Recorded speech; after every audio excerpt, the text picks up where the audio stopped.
Hey y'all, it's Dr. Sherice Janaye here. I know it's been a while since you've seen me, but I'm pretty compelled in this moment to get right back in the fray. We are watching a precipitous decline in American democracy, but many already knew it was coming. Many understood that with the election of Donald J. Trump, we were going to see lawlessness inside of the White House in a way that we have never seen before in this country. Why do I say before? Because many people would say we've had bandits of presidents before him. Yes, but we did not have such a sophisticated federalist system that we have today. Federalism by most Americans is not understood. It is a multi-layered approach to government that ensures that you are less likely to allow the president to become king. Federalism is the idea that there is government power dispersed at the local level, at the county level, at the state level, and at the federal level. Right now, we are seeing Trump abuse federalism by using the fact that Washington, D.C. is not a state, but a federal municipality, and has now ordered the use of the National Guard. The use of the National Guard, in many ways, is a fear tactic, and it is a way to then intimidate Black people, but in particularly Black female leaders.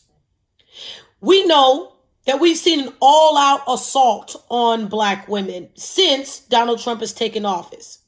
We are seeing that from the wildfires that happened in California with the assault on Karen Bass, the mayor of Los Angeles.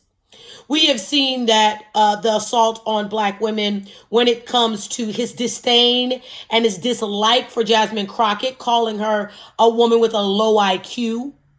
We have seen it even now with the takeover of Washington, D.C. against a Black female mayor, which is Muriel Bowser. The all-out attack on Black women is not just reserved for Black women in government spaces. Black women are seeing a precipitous decline when it comes to unemployment. Just in July, we know that almost 300,000 Black women are unemployed. Why is that important? Because in July, only 800,000 Americans were unemployed. 800,000 Americans unemployed, and 300,000 of them Black women. Why? Why an attack on Black women? Well, I talk about some of that in my newest book, Visibly Invisible, Black Women of the Congressional Black Caucus. Black women are a target because Black women have been the voice of expanding American democracy since the founding of this country. I can name you countless women who have pushed America to live up to her ideals. If we think about the women's suffrage movement, women getting the right to vote, Black women, and particularly women of Delta Sigma Theta sorority, pushed those women to participate in a march that ended up leading to the 19th Amendment. Black women have consistently and always pushed the democracy. So it's not funny or by accident that once a Black woman ran to be president of these United States, that there was then a precipitous attack on that democracy. Kamala Harris in many ways was following in the footsteps of Shirley Chisholm, the lone Black woman to start the Congressional Black Caucus in 1971. Shirley Chisholm was elected to represent New York in 1968. So shortly after joining the Legislative House, becoming the only Black woman in the Congress, she then becomes the only female founder of the Congressional Black Caucus. She and other women helped to then push the democracy. Women like Barbara Jordan, who was very well known for sitting on the Judicial Committee and speaking against Watergate and the actions of Nixon.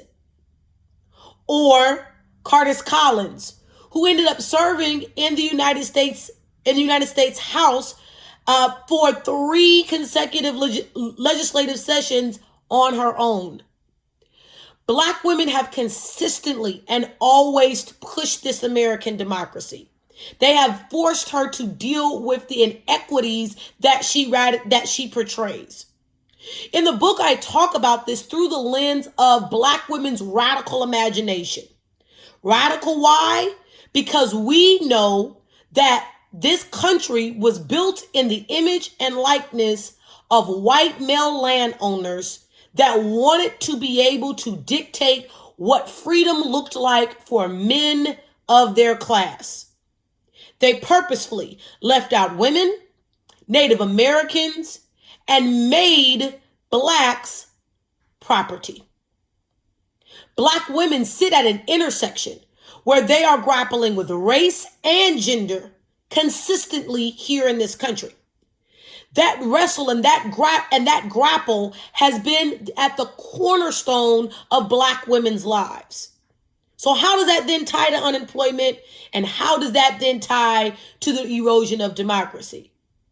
If Black women lose their ability to then participate in the economic ethos of the United States, in many ways they lose power. We know that Black women outpace any other any other identity group here in the United States when it comes to education.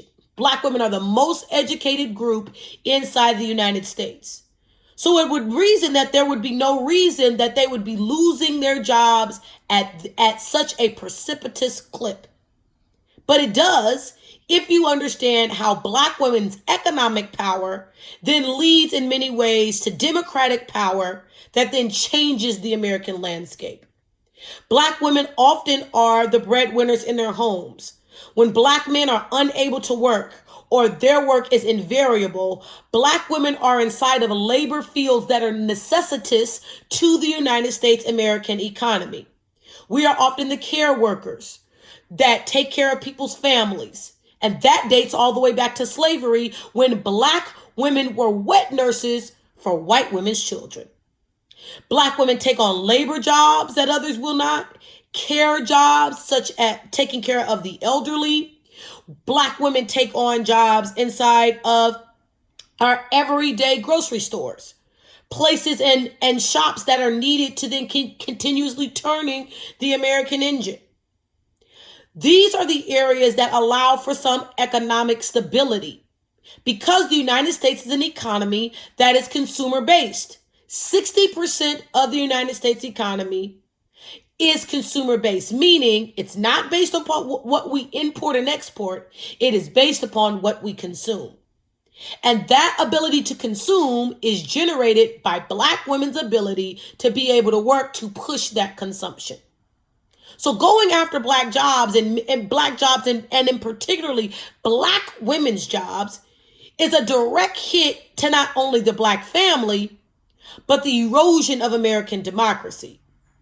What we do know, and what I talk about in my very first book, we know that democratic action often starts in the community.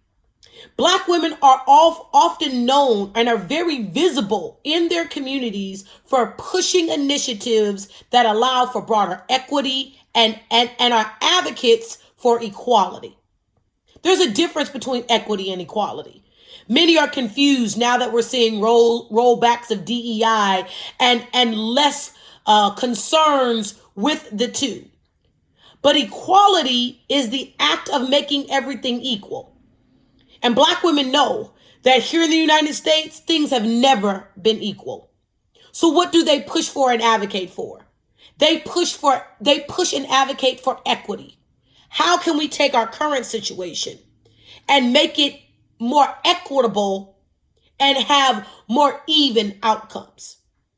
That is why we've seen Black women lose jobs, especially in the federal government. Because if Black women are inside of the federal government, a part of this federalism pie that makes up American democracy, they are often the people that are then interpreting the policies that come out of legislation. They are the people that ensure that a child in Kentucky, in rural Kentucky, gets the same amount of lunch money as a child in rural Arkansas. They are the people that are consistently ensuring that the federal government dollars spend for what they are assigned to spend. We understand that this push against Black women, this all-out assault on Black women, is invariably tied to then contracting American democracy. The ability of a Black and Asian woman who had pledged a Black fraternity, Alpha Kappa Alpha sorority, attending an HBCU, my alma mater, Howard University, was a threat that was too much for the American psyche to bear. And so now the unraveling, the demonization of democratic cities, especially those led by Black women, the loss of economic power in Black families, the idea to promote despair and fear. But this is what we also know. We know that now Black women are more equipped than ever with the use of social media, with the ability to galvanize and organize in our communities, with Black churches still becoming safe havens for community activism. We know that we are prepared. We are prepared to push back. And we are able to find our tribes and our kinds, even if they don't share our skin tone. And even if they don't share our skin tone, we know how to then find resources. Tupac said, we know how to make $1 out of 15 cents. These things are not going to change. Black women are going to continuously push for more equity in our democracy. We will not decide to lay down or cower to the idea that democracy is dead. One wannabe dictator will not stop us. So again, I'm here to talk to you and galvanize you. Stay connected to Art Republic, because you will see me more often talking about what everyday citizens can do to push against the erosion of American democracy. What you can do right now is call your legislators. Call your legislators no matter where you are in the country and tell them that you do not support the takeover of Washington, D.C. For Donald Trump to continue the takeover of a Black city that's being gentrified, ran by a Black woman, he needs congressional authorization. Your very first step, call your legislator, whether it be your senator, whether it be your House of Representative. Call your federal legislature and tell that legislator and make it very clear to them that you do not support the takeover of Washington, D.C., or the takeover of any Black city or any city in America with the use of the National Guard. There are other steps that you can take, and I assure you that I will be here every step of the way, continuously talking about the erosion of American democracy and how we as everyday citizens continuously push back against the erosion of our American democracy. Remember, this country has been built on the backs of Black people, on immigrants. We will not allow a wannabe dictator to unravel the democracy that we have fought desperately to have and to keep. Thank you. See you soon.